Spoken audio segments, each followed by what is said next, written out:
Hello friends, आज मैं आपको ट्यून इन फॉर लव एक कोरियन लव स्टोरी एक्सप्लेन करने वाला हूँ। दो लोग एक दूसरे से मिलते हैं पर हालातों की वजह से जुदा हो जाते हैं।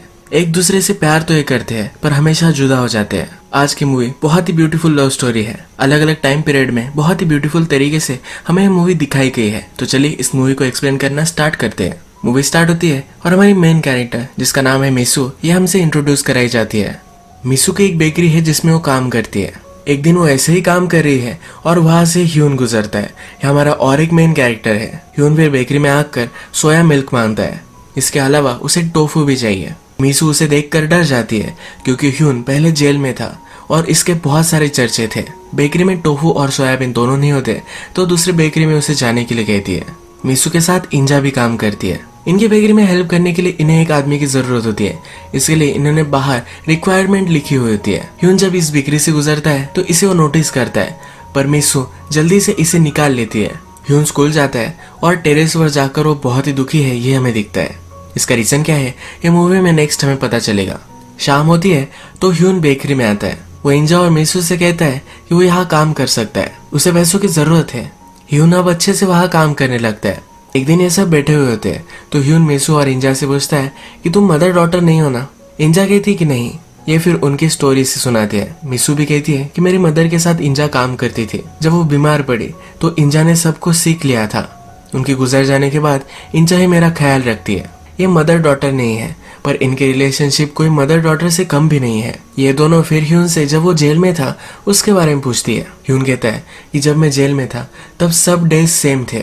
रेडियो पर एक शो आता था, उसी वजह से मुझे टाइम पता चलता था। मेरा रूटीन, मेरा खाना पीना सब कुछ एक ही टाइप का होता था। मैंने तब इमेजिन किया था जेल से जब मैं बाहर आऊंगा तो बहुत सारी चीजें खाऊंगा। इसी वजह से फर्स्ट सीन में टोफू और सोया मिल्क जैसी चीजें मांग रहा था। बहुत सारे दिनों तक ह्यून अच्छे से काम करता है। फिर क्रिसमस आता है। इंजा क्रिसमस के लिए स्पेशल डोनट्स बनाते हैं। ये मिसू और ह्यून दोनों को बहुत पसंद आते हैं। इंजा को आइडिया आता है कि ह्यून को नया हेयर कट देना चाहिए। ये हेयर कट देखकर बहुत सारी लड़कियां ह्यून से अट्रैक्टेड हो जाती है और हमेशा बेकरी के आसपास ही घूमती है। मिसू इनसे जरा जेलस होकर इन सब को भगा देती है। ह्यून और मिसू जब दोनों बात करते हैं तो ये एक ही एज के हैं। अब काम करते वक्त इतना सारा टाइम एक दूसरे के साथ गुजारते हैं। रेडियो पर हमेशा एक शो चलता रहता है, इसी वजह से इस मूवी का नाम भी ट्यून इन फॉर लव है। एक दिन जब बारिश आती है तो एक दूसरे को देखकर ही ब्यूटीफुल स्माइल करते हैं। ह्यून अभी भी मिसू को मैम बुलाता है तो उसे कहती है कि हम दोनों एक ही एज के हैं। मिसू और इंजा इस पर बहुत हंसते हैं। क्रिसमस के लिए क्रिसमस ट्री लगाई जाती है। ह्यून, मिसू और इंजा ये सब तीनों मिलकर फोटो खींचते हैं। एक दिन इनके बेकरी के सामने अचानक से कंस्ट्रक्शन स्टार्ट हो जाता है। इस कंस्ट्रक्शन से इनका बिजनेस हर्ट हो सकता है। एक दिन ह्यून जब बेकरी में ही काम कर रहा है तभी उसका एक फ्रेंड उसे स्पॉट कर लेता है। ये उसका फ्रेंड जेल में से है। इंजा ने स्पेशल कपकेक बनाए थे। छोटे छोटे बच्चे इसे खाने के लिए आते हैं। ये जो क्रिसमस का माहौल है ये बहुत ही ब्यूटीफुल है पर ह्यून का फ्रेंड उसे मिलने के लिए आया है तो बहुत ही अनकंफर्टेबल महसूस करता है। ह्यून का फ्रेंड अपने और कुछ फ्रेंड्स को कॉल कर देता है और ये सब ह्यून को लेने के लिए आते हैं। ह्यून का मंथ अभी कंप्लीट नहीं है पर फिर भी वो इंजा से एडवांस पैसे मांग लेता है। उसके फ्रेंड्स उसे बुलाते हैं तो फ्रेंड्स के साथ चला जाता है। मिसू और इंजा ये दोनों हताश होकर बैठती है। मिसू इंजा से पूछती है क्या तुम्हें लगता है कि वो वापस आएगा। इंजा कहती है कि शायद आ सकता है। इंजा समझ गई थी मिसू उसे लाइक करने लगी थी। ये सारे फ्रेंड्स अब ड्रिंक करते हैं। एक फ्रेंड एक फोटो निकालता है और टेबल पर रख देता है। ये उनके एक ओल्ड फ्रेंड का है जो अब मर चुका है। ह्यून अब सब याद करता है। स्कूल के टेरेस पर ये सब फ्रेंड्स गेम खेल रहे थे। ये खेलते खेलते ही लड़ाई हो गई और एक्सीडेंटली उनका फ्रेंड ऊपर से नीचे गिर गया। इसी वजह से ये जेल में था। हमने प्रीवियस में देखा था कि टेरेस पर जाकर ह्यून बहुत ही दुखी था। यही वो वजह थी। इस होटल में ये सब फ्रेंड्स दारू के नशे में ही है तो वहाँ एक क्लाइंट आता है और उससे इनकी लड़ाई हो जाती है। ह्यून प्रोबेशन में था जिसका मतलब है अपने फ्रेंड से उसे नहीं मिलना चाहिए था। पुलिस ने उसे अरेस्ट कर लिया है तो फिर से उसे जेल भेज दिया जाता है। मिसू रात भर बेकरी में ही रुककर ह्यून का वेट करती है। इसके बाद हम देखते हैं कि डायरेक्टली 5 साल गुजर चुके हैं। ह्यून और मिसू अब फिर से मिले ही नहीं। मिसू और उसकी फ्रेंड यूनिवर्सिटी में एक प्रोफेसर के पास आए हुए हैं। इन दोनों को जॉब चाहिए। यहाँ पर 2 ऑप्शन अवेलेबल है। एक रेडियो में जॉब कर सकती है और दूसरा एक लिटरेचर का जॉब है। मिसू लिटरेचर का ही एजुकेशन ले रही थी तो अपने फ्रेंड को कहती है कि तुम वो दूसरा वाला जॉब ले लो, यानी रेडियो वाला। रेडियो वाला जॉब परमानेंट नहीं था पर फिर भी उसकी फ्रेंड इसके लिए मान जाती है। हमें ह्यून दिखाया जाता है जो अब मूवर्स के लिए काम कर रहा है। हमने 5 साल पहले देखा था कि बेकरी के सामने कंस्ट्रक्शन स्टार्ट हो गया था, इसी वजह से बेकरी बंद पड़ गई। इंजा ने फिर अपना खुद का रेस्टोरेंट खोला और वही वो काम करती है। रात में मिसू उसे मिलने के लिए आती है। मिसू के एजुकेशन के लिए जो भी सब पैसे लगने वाले थे वो पूरी इंजा की सेविंग थी और उसने उसे दे दी थी। मिसू को जॉब लगी है तो इंजा को वो बहुत ही ग्रेटफुल है। मिसू के लिए आज का दिन बहुत ही खुशी का है तो फिर से बेकरी देखने के लिए आती है। ह्यून रात में लाइब्रेरी में काम करता है।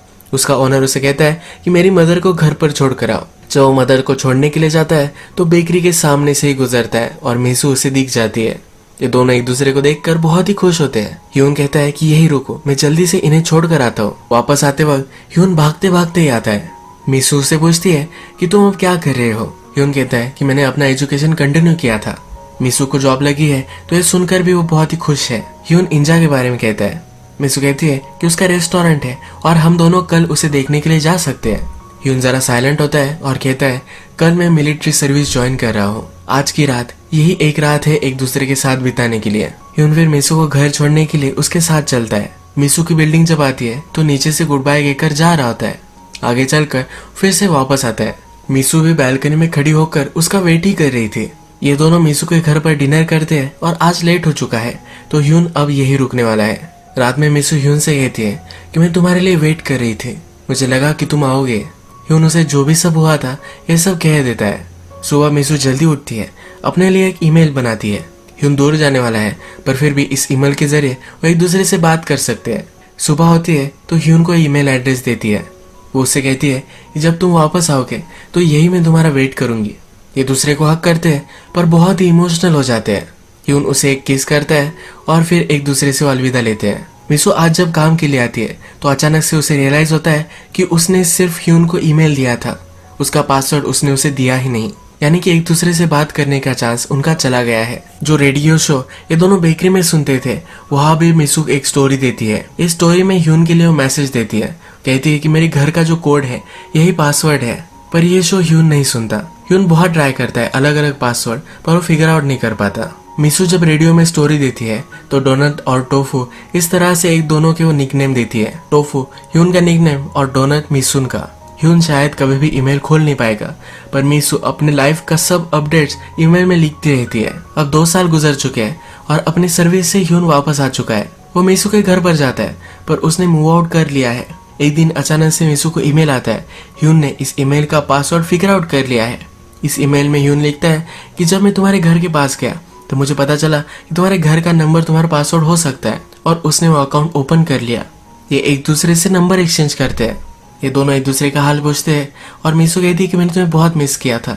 ह्यून कहता है कि तुम्हारा आवाज सुनकर मेरा डे ब्राइट हो चुका है। ये दोनों डिसाइड करते हैं कि 6 बजे फिर से एक दूसरे को कॉल करेंगे। 6 बज जाते पर ह्यून का कॉल उसे नहीं आता। वो ट्राई करती है पर ह्यून पिकअप नहीं कर रहा। जिस जिम में ह्यून काम कर रहा था इस जिम में फाइट हो गई और फाइट में ह्यून पकड़ा गया। पुलिस ने उसे रोक कर रखा था, उसका फोन भी गिर गया। इस वजह से वो मिसू से कॉल नहीं कर पाया। मिसू ईमेल लिखने का ट्राई करती है। इस ईमेल में लिखती है कि तुम्हारा कॉल नहीं आया तो मैं इसके लिए जरा ग्रेटफुल ही हूँ।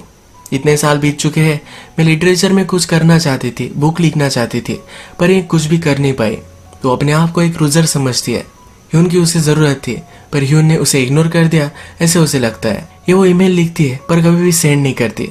ह्यून भी ईमेल लिखने के लिए ट्राई करता है, जो भी कुछ हुआ वो लिख देना चाहता है पर ये ईमेल वो भी नहीं सेंड करता। इसके बाद फिर से 5 साल गुजर चुके हैं। मिसू अब एक पब्लिशिंग कंपनी में काम कर रही है। ये उसे लगता था कि वो एक लूजर है, वो अब वो नहीं है। एक स्टेबल जॉब उसे मिल चुकी है, उसकी लाइफ जरा सही चल रही है। मिसू का एक अच्छा बॉस भी है जो उसे पसंद करता है। रात में उसका बॉस उसे बाहर लेकर जाता है। बॉस बहुत ही एक्साइटेड है क्योंकि जो बुक उन्होंने पब्लिश की थी वो नंबर 6 आ चुकी है। मिसू भी इसके लिए बहुत ही एक्साइटेड है। अगर एक दिन मिसू ऐसे ही काम कर रही है तो रास्ते से ह्यून गुजरता है, उसे देख लेता है। रात तक वो ऑफिस के बाहर ही रुकता है। मिसू बाहर आकर ह्यून से कहती है कि उसे देखकर वो बहुत खुश है। ह्यून बोलता है कि चलो मैं तुम्हें कुछ दिखाना चाहता हूँ। वो उसे अपने अपार्टमेंट पर लेकर आता है। ये वही अपार्टमेंट है जो मिसू की हुआ करती थी। मिसू ये देखकर बहुत ही सरप्राइज्ड है। मिसू अब बहुत सारा टाइम ह्यून के साथ गुजारना चाहती है तो 3 दिनों के लिए छुट्टी ले लेती है। ये दोनों एक दूसरे के लिए कुक करते हैं, बहुत सारी बातें भी करते हैं। ह्यून को फोटोग्राफी करना भी अब पसंद आता है। उसने बहुत सारी फोटोज लगाई हुई है, ये बहुत सालों पहले की भी है। मिसू से पूछती है कि फोटो तुमने क्यों लगाई है। ह्यून कहता है कभी कभी मेमोरीज भूल जाता हूँ, जो पास की मेमोरीज थी वो हमेशा के लिए मेमोरीज में मुझे रखनी है। रात में एक दूसरे के पास वो आते हैं। ह्यून कहता है कि जब मैं तुमसे पहली बार मिला था तो तुम डर गई थी, या तुम्हें अब डर लग रहा है? मिसू कहती कि नहीं, और एक दूसरे के साथ इंटीमेट हो जाते हैं। इनकी रिलेशनशिप बहुत ही ब्यूटीफुली डेवलप होती है। एक दूसरे को बुक्स पढ़कर सुनाते हैं, एक दूसरे के साथ बहुत सारा टाइम स्पेंड करते हैं। ह्यून को इंजा से मिलना है, मिसू उसे लेकर भी जाती है, पर मिसू अंदर नहीं आ रही। ह्यून उसे पूछता है ऐसा तुम क्यों कर रही हो? मिसू कहती है इंजा में बहुत सारा पोटेंशियल था, वो एक बड़ी शेफ बन सकती थी, अच्छे से अपनी लाइफ जी सकती थी, पर एक आदमी से उसने शादी कर ली और उसके बाद उसकी स्टेप डॉटर को ही वो संभाल रही है। यह सब मिसू को अच्छा नहीं लगता, तो अब वो इंजो से नहीं मिलती। ह्यून अकेले ही इंजा से मिलने के लिए अंदर जाता है। इंजा उसे देखकर बहुत ही खुश है। इंजा की स्टेप डॉटर ऊपर आकर सिगरेट पी रही है, तो मिसू उसे पकड़ लेती है और उसे बहुत डांटती है। अब इंजा और मिसू एक दूसरे से मिल जाते हैं। रात में ये सब मिलकर डिनर करते हैं। ह्यून और उसका फ्रेंड मिलकर एक फोटोग्राफी का स्टूडियो चलाते हैं। उनके फ्रेंड को एक स्टेबल जॉब चाहिए, इसीलिए छोड़कर उसे चला जाता है। हमने मूवी में देखा था कि मिसू की फ्रेंड एक रेडियो स्टेशन पर काम करती है। इस रेडियो स्टेशन पर एक फोटोग्राफर होने चाहिए। मिसू ह्यून को रिकमेंड करती है और ह्यून को वहां जॉब मिलता है। मिसू जब ह्यून का स्टूडियो देखने के लिए आती है तो वीडियो रिकॉर्ड करती है। वो उससे पूछती है कि तुम जो ये स्माइल करते हो क्या ये फेक है? ह्यून कहता है कि मेरी लाइफ में बहुत ही कम चीजें हैं जिन्हें देखकर मैं सचमुच में खुश होता हूँ और तुम उसमें से एक हो। मिसू ये सब सुनकर बहुत शर्माती है। ह्यून मिसू को फोटो निकालकर अपने स्टूडियो की सीलिंग पर लगा देता है, यानी कि आसमान में जब भी वो देखे तो उसे मिसू ही दिखे। एक दिन मिसू और उसका बॉस बैठा हुआ होता है, तो उसका बॉस उसे एक प्लान दिखाता है। मिसू का बॉस उसे एक लोकेशन दिखाता है और कहता है कि ये बेकरी तुम रन कर सकती हो। मिसू को बेकरी पसंद है और उसके बॉस को पता था, तो डायरेक्टली पूरी बेकरी ही मिसू को उसने दे दी है। मिसू भी सुनकर बहुत ही खुश है। ह्यून आज काम से जल्दी से आने वाला था। मिसू उसका वेट कर रही थी, पर अचानक से उसके फ्रेंड्स का उसे कॉल आ गया। ह्यून का जो फ्रेंड एक्सीडेंटली मर गया था, आज उसका मेमोरियल है। ह्यून और उसके फ्रेंड्स जाकर हर मेमोरियल डे पर उसकी मदर को पैसे देकर आते हैं। ह्यून छुपके से जब ये रख रहा होता है तो उसकी मदर उसे स्पॉट कर लेती है। उससे पूछती है कि अब तुम क्या कर रहे हो? वो कहती है अगर मेरा बेटा जिंदा होता तो तुम्हारी एज का होता, वो भी अब जॉब कर रहा होता। तुम सब लोगों ने जो भी किया वो बहुत ही गलत था और इसके लिए तुम्हें जेल में होना चाहिए था। ह्यून उसे सॉरी कहता है। उसे बहुत ही गिल्टी महसूस होता है, तो बहुत रोता है। ह्यून अपने फ्रेंड के साथ जब था तो अपना फोन उसके फ्रेंड के यहाँ ही छोड़ कर गया था।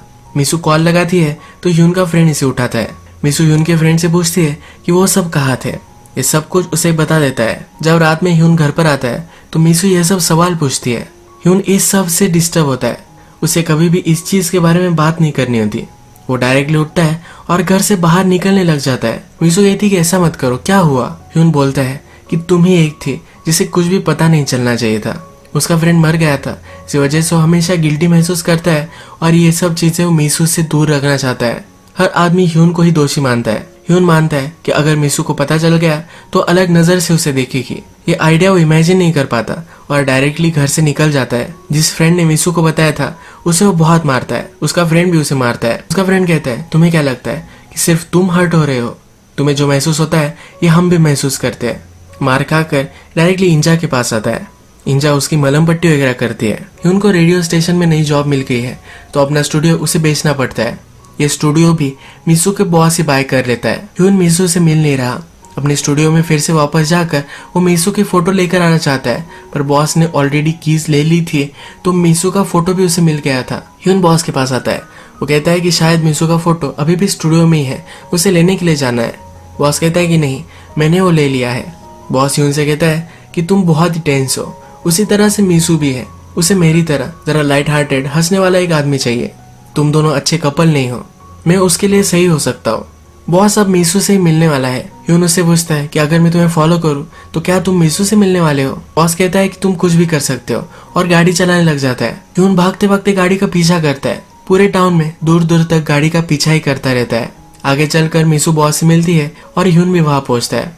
गाड़ी में दोनों आगे चले जाते हैं। मिसू नोटिस करती है ह्यून उसका पीछा कर रहा है, पर फिर भी वो आगे जाती है। वो रोने लगती है तो बॉस पूछता है कि गाड़ी क्या मैं रोक लूं? मिसू कहती है कि हाँ रोक लो। ह्यून अभी तक गाड़ी का पीछा ही कर रहा है। मिसू उसके पास जाती है तो उसे हक कर लेता है। मिसू कहती है कि प्लीज मुझे फॉलो मत करो, तुम हर्ट हो जाओगे। मिसू को बुरा लगता है, पर वो अब मूव ऑन होना चाहती है। हमेशा ह्यून उसे हर्ट ही करता रहता है। एक दिन वो इंजा से मिलने के लिए आती है। ये दोनों बात करती है तो इंजा कहती है कि एक दिन ह्यून हर्ट होकर यहाँ आ गया था। वो मुझसे कह रहा था कि हर एक आदमी मुझे ही दोषी समझता है। इंजा ने एक बार ह्यून से कहा था कि वो उस पर ट्रस्ट करती है, इसीलिए हमेशा वो इंजा से मिलने के लिए आता है। उनका मिसू को ना बताने का माइंडसेट क्या था ये वो समझ जाती है। वो अपना रूटीन कंटिन्यू करती है पर उसका मन नहीं लगता। ह्यून रेडियो में ही काम करता है। आज वही शो चल रहा है जो हमेशा ये दोनों सुनते थे।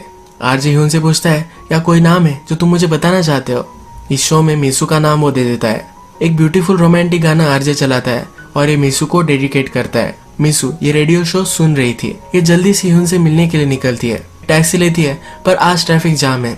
वो बाहर निकलती है और जिस तरह से ह्यून उसके लिए भाग रहा था उसी तरह से ह्यून से मिलने के लिए वो भागने लगती है। भागते भागते ह्यून के पास आती है। ये दोनों एक दूसरे को देखकर स्माइल करते हैं और इसे एक ब्यूटीफुल नोट पर ये मूवी एंड हो जाती है। ह्यून की लाइफ में भी प्रॉब्लम्स थी पर मिसू की लाइफ भी कम नहीं थी। इनमें प्रॉब्लम्स आए पर लास्ट में इन दोनों ने रियलाइज किया कि एक दूसरे के बिना ये नहीं जी सकते और लास्ट में एक दूसरे से मिल गए। इसी ब्यूटीफुल मोमेंट पर आज की वीडियो हम खत्म करते हैं। अगर आपको ये वीडियो अच्छा लगा तो प्लीज इस वीडियो को लाइक कर दीजिएगा। मैं इस तरह की बहुत सारी मूवीज लेकर आता रहता हूँ, तो प्लीज इस चैनल को सब्सक्राइब कर दीजिए और बेल नोटिफिकेशन आइकन दबाने में मत भूलिए। फिर से मिलेंगे और एक नई मूवी के साथ, तब तक के लिए थैंक यू और आप अपने आप का ख्याल रखिए।